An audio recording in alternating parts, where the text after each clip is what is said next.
Dacă ar fi să mai avem un băiat, încă un copil, ce nume ai pune?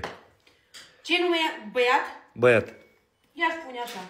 Istvan, Januș, Șonică, Loțică.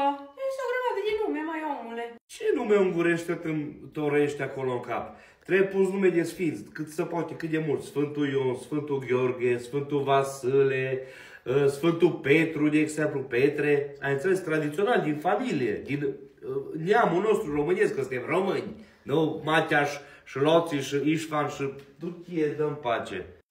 Păi măi omule, fii atent aici. Unul la mână, copilul eu îl fac. Deci eu îl fac, eu mă chinui și așa mai departe 9 luni de zile.